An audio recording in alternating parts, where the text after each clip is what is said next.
This is my second time recording this because the first time my microphone wasn't working. Anyhow, have you ever been reading a horror book and you think to yourself, man, I could totally survive in the world in which that book is taking place in? I know I certainly have, so today I'm going to go over some of my favorite horror books and whether or not I feel like I could survive in that world. Up first, we have Carrie by Stephen King. Now, I know I wouldn't have been one of the people who bullied Carrie, but she still kind of nuked the entire town, so odds are I'm not making it out alive. Up next, we have a horror book that isn't talked about often. It is Moon of the Crusted Snow. So this follows a native community and how they survive on the reservation after the grid goes down. If I were on the reservation, I think I would survive, but seeing as how I'm white as shit, I probably wouldn't be on the reservation, so I probably wouldn't survive.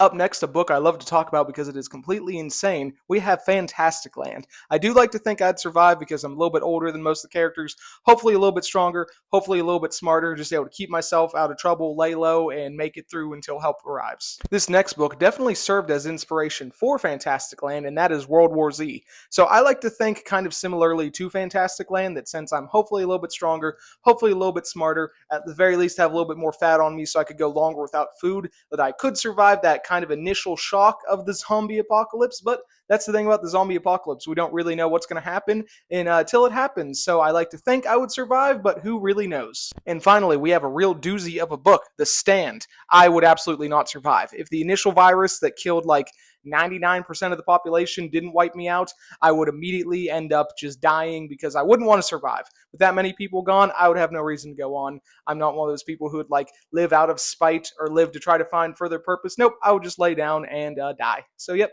definitely not making it out of the stand.